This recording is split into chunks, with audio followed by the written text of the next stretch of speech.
Bismillahirrahmanirrahim. Assalamualaikum warahmatullahi wabarakatuh. Di video kali ini kita akan membahas materi SBDP mengenai gambar dan bentuk 3 dimensi. Baik, sebelumnya Bunda yakin kalian pasti tahu patung dan kalian juga pasti pernah melihat patung. Atau kalian misalnya pernah mengunjungi Candi Borobudur. Nah, kalian akan melihat bentuk-bentuk candi seperti ini dan juga ada beberapa patung seperti ini ya. Atau kalian juga mungkin pernah mengunjungi Museum Lubang Buaya. Nah, ketika kalian masuk itu kalian akan disambut dengan patung atau monumen ketujuh pahlawan kita seperti ini. Nah, itu adalah termasuk kepada bentuk 3 dimensi. Jadi patung itu termasuk pada bentuk 3 dimensi. Lalu, apa sih itu bentuk dan gambar 3 dimensi? Nah, gambar dan bentuk 3 dimensi adalah gambar atau bentuk yang dibatasi tidak hanya dengan sisi panjang dan lebar, tetapi juga dibatasi oleh kedalaman dan tinggi, atau dapat diartikan dengan memiliki volume dan menempati ruang. Ya, jadi bentuk dan gambar 3 dimensi itu dia memiliki volume dan menempati ruang. Oke, untuk lebih jelas, coba kita bandingkan antara bentuk 3 dimensi dan bentuk 2 dimensi. Oke, yang pertama, bentuk 2 dimensi itu tampilannya hanya dapat dilihat dari satu sudut pandang, yaitu dari depan saja. Misalnya foto presiden di kelas kita, yaitu kita bisa melihatnya dengan jelas, kita bisa tahu bahwa itu adalah gambar Pak Jokowi kalau kita lihat dari depan. Sementara kalau kita lihat dari samping, itu nggak kelihatan itu gambar apa. Dan yang kedua, hanya memiliki panjang dan lebar, ya jelas. Dia hanya punya panjang dan hanya punya lebar, sehingga kita hanya bisa melihatnya, bisa melihat gambar tersebut dengan jelas dari depan. Kemudian yang ketiga, dia tidak menggunakan efek cahaya. Sementara kalau bentuk 3 dimensi, itu tampilannya dapat dilihat dari berbagai sudut pandang atau dari berbagai arah. Jadi, kalau misalnya patung, nah patung itu kita bisa melihat patung dari depan, patung dari kanan, dari samping kanannya, dari samping kirinya. Kita pasti bisa melihat dengan jelas bentuk patung tersebut gitu. Ataupun juga kita bisa melihatnya juga dari belakang. Nah, yang kedua memiliki panjang, lebar, dan tinggi. Kalau tadi 2 dimensi kan hanya ada panjang dan lebar. Nah, kalau 3 dimensi dia punya panjang, punya tinggi, dan punya lebar. Ya, karena dia memiliki ruang gitu, dia memiliki volume. Dan bentuk 3 dimensi itu banyak menggunakan efek cahaya. Oke, sekarang berbicara mengenai gambar. Gambar pun dia ada gambar 2 dimensi, ada juga gambar 3 dimensi. Nah, gambar 2 dimensi itu contohnya yang ini nih. Ini adalah gambar 2 dimensi, ya seperti gambar atau lukisan pada umumnya. Sementara gambar 3 dimensi itu seperti ini. Nah, ini ada 4 gedung di sini. Ada gambar 4 gedung di sini. Gedung ke-1, gedung kedua, gedung ketiga, gedung keempat. Oke, kalau misalnya Bunda gambar gedung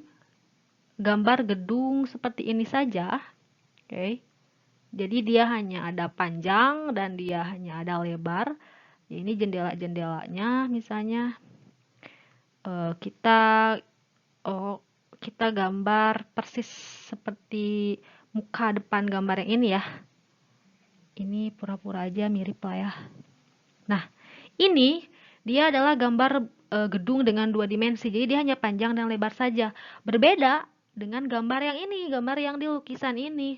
Dia ada panjang ke sini, dia juga punya tinggi dan dia juga punya lebar, ada ke sini, ada lebar sehingga kita bisa melihat jelas bahwa gambar ini tuh dia bervolume. Ya. Jadi ada ruang di dalamnya gitu. Jadi ini adalah gedung yang memiliki ruang di dalamnya. Selain itu, warna yang digunakan oleh pelukis ini pun dia ada beda gitu antara gambar muka depan dengan gambar sampingnya ini.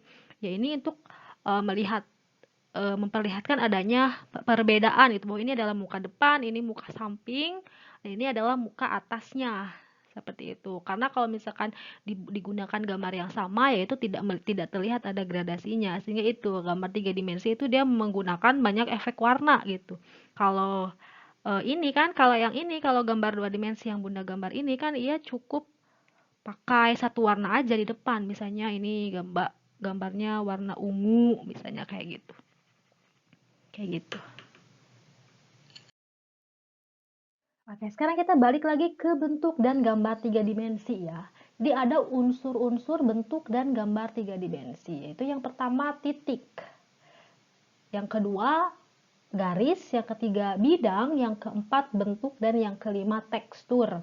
Nah, jadi untuk menggambar sebuah bentuk tiga dimensi itu tentu awalnya titik, kemudian dari titik-titik itu kita ambil menjadi sebuah garis, kemudian menjadi sebuah bidang, kemudian menjadi sebuah bentuk. Misalnya kalian mau bikin bentuk apa, lemari, kulkas, atau lain sebagainya. Kemudian akhirnya dengan tekstur. Teksturnya misalnya apakah dia halus, apakah dia kasar, apakah dia berserat, atau lain sebagainya. Selanjutnya, jenis karya tiga dimensi berdasarkan fungsinya. Jadi karya tiga dimensi berdasarkan fungsinya itu ada dua jenis ya. Yang pertama ada yang namanya seni rupa terapan atau disebut juga dengan fungsi pakai. Kenapa? Karena seni rupa ini dia diciptakan, dia dibuat itu tidak hanya memikirkan unsur keindahan saja, tetapi juga dengan mempertimbangkan unsur kegunaan atau unsur pakainya. Misalnya kriya, gelas, cangkir, mangkuk gitu. Gelas, cangkir, mangkuk itu kan kita gunakan untuk keperluan kita sehari-hari ya. Atau misalnya ini adalah salah satu contoh seni rupa terapan ini dari gerabah. Ini kita gunakan untuk minum. Kemudian ini dianyam ya. Ini juga salah satu contoh seni rupa terapan di mana dia adalah anyaman yang dibuat bentuknya disesuaikan atau dibuat sedemikian rupa sehingga tidak hanya bagus tetapi juga bisa digunakan untuk keperluan di rumah, untuk menyimpan buah-buahan, snack makanan atau lain sebagainya. Yang kedua, ada seni rupa murni.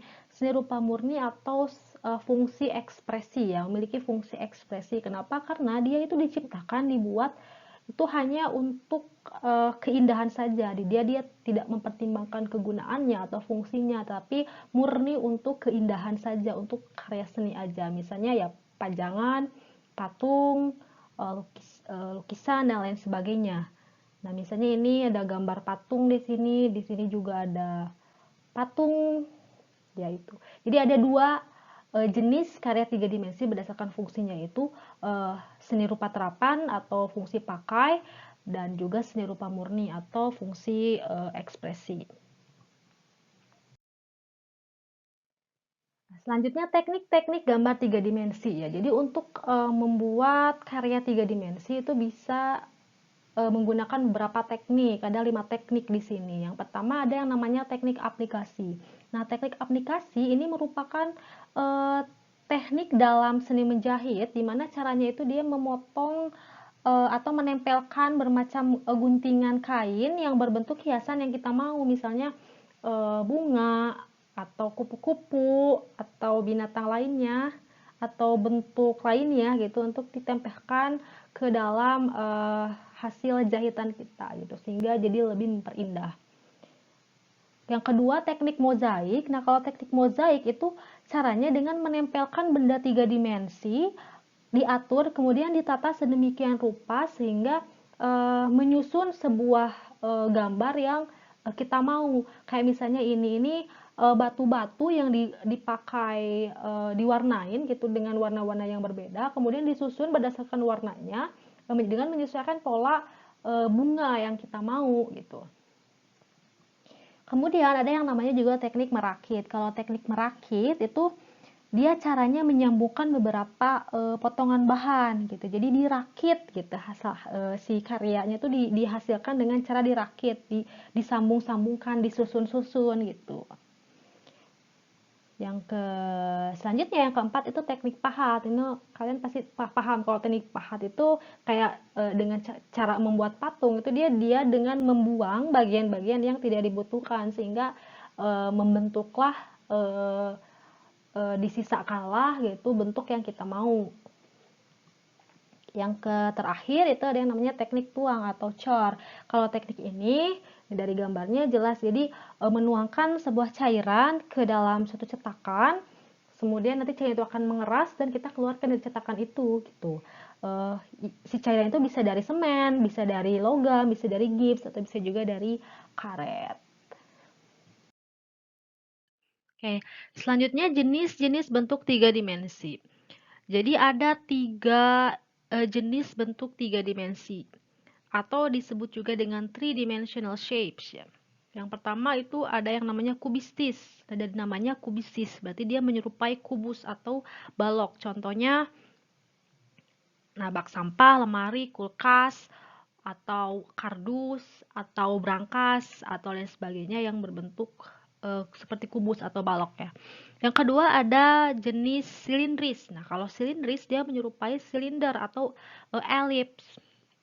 Misalnya teko, mangkuk, gelas, atau botol minum, atau lain sebagainya. Atau tempat sampah di sekolah kita itu dia bentuknya silindris. Kemudian ada juga bentuk bebas atau berbentuk tidak beraturan. Misalnya benda alam seperti buah-buahan, pepohonan, batu-batuan, ya, atau benda alam lainnya. Oke, sekarang Bunda akan contohkan cara menggambar bentuk tiga dimensi ya. Satu-satu dulu. Yang pertama kita akan gambar bentuk benda kubistis. Benda kubistis. Tadi kan kalian udah tahu ya kalau benda kubistis itu dia menyerupai kubus atau balok. Contohnya, Bunda sekarang mau gambar lemari. Lemari aja.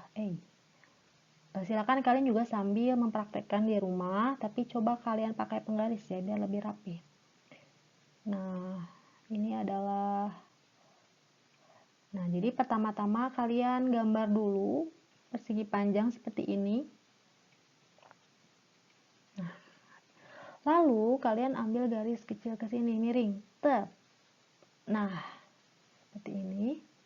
Ini itu untuk menunjukkan tiga dimensinya, menunjukkan volumenya. Sekali lagi kalian pakai penggaris ya, supaya lebih rapi. Nah, kayak gini.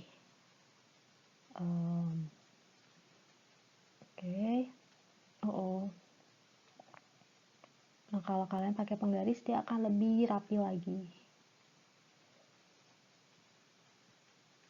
Nah, ini sudah membentuk kubus ya, ini sudah membentuk kubus. Sekarang Bunda mau buat lemarinya yang 2 pintu. Tapi di bawahnya ada laci. Di bawahnya ada laci, 2 laci. Ini misalnya gagang lacinya. Nah, dan ini adalah gagang pintu lemarinya. Belum selesai, kemudian kita buat arsiran di sini. Nah, ini untuk menunjukkan, memperlihatkan volumenya ya. Jadi, supaya volumenya terlihat lebih nyata. Nah, seperti ini.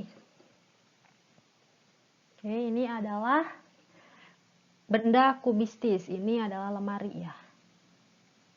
Ini adalah lemari.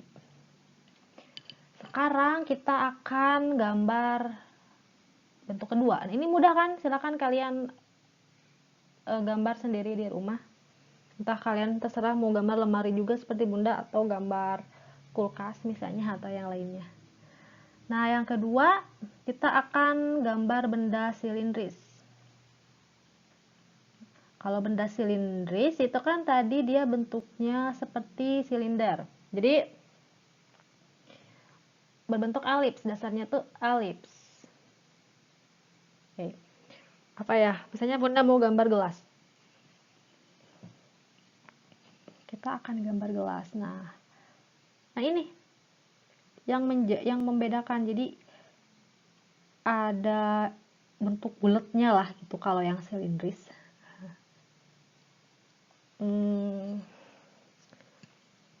Oke, anggaplah dia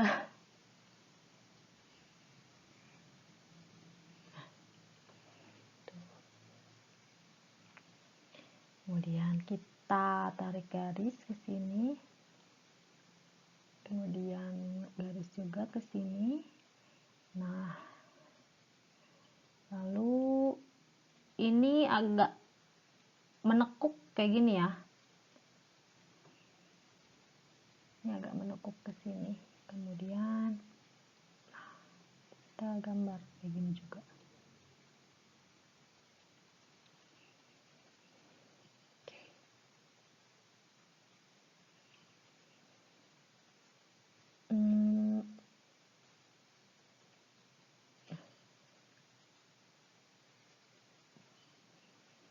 Lalu kita buat arsiran di sini.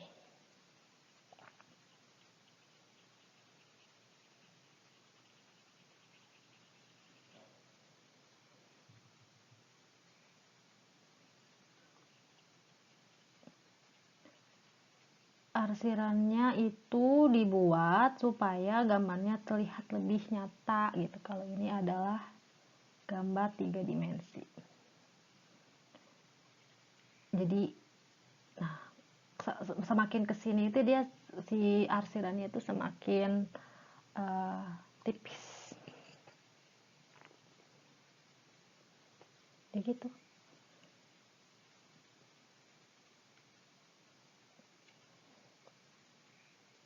Misalnya ini bawahnya dasarnya.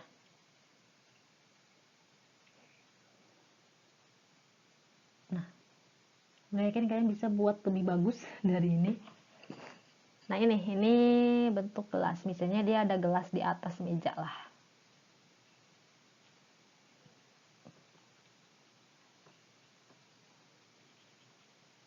Ya. Kalian bisa makin memperindahnya lagi. Ini benda silindris. Ini adalah gelas.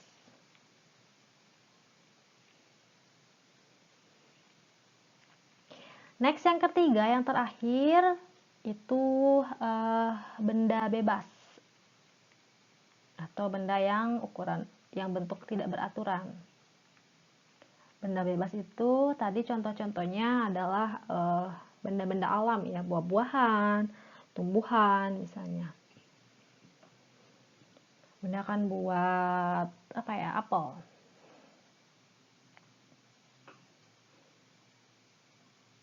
Atau batu deh.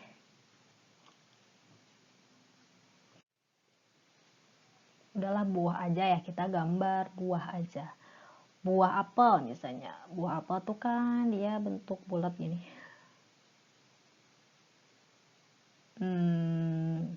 Oke. Karena dia mirip buah apel.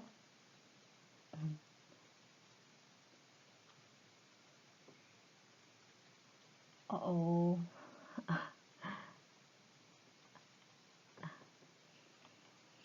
Terus misalnya ada.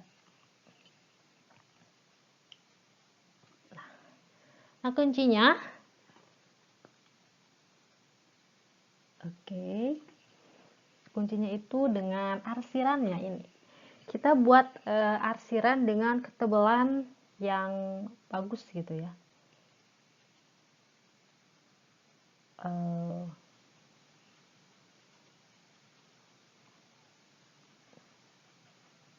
Jadi misalnya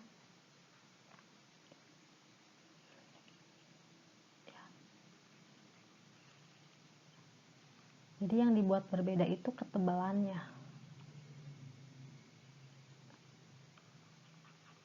Oke, Bunda, misalkan ini di sini Bunda kasih yang tebalnya sampai sini dia semakin tipis. Kalau pakai pensil ini akan lebih mudah untuk mengarsirnya. Ya, itulah. Yang penting langkah-langkahnya gitu ya. Ini adalah daunnya.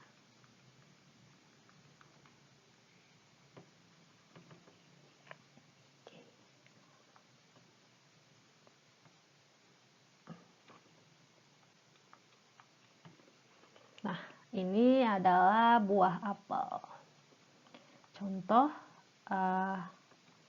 gambar 3 dimensi berbentuk benda bebas.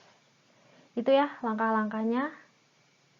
Silakan kalian latihan di rumah cara menggambarnya. Bunda yakin kalian bisa gambar lebih bagus daripada ini.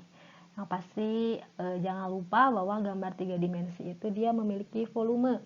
Jadi arsiran ini itu sangat penting gitu untuk memperlihatkan, untuk memperjelas volumenya. Oke anak-anak, itulah tadi pembahasan mengenai gambar dan bentuk 3 dimensi, dan kita juga udah latihan bagaimana cara menggambar bentuk 3 dimensi. Semoga kalian paham. Terima kasih sudah menyimak. Assalamualaikum warahmatullahi wabarakatuh.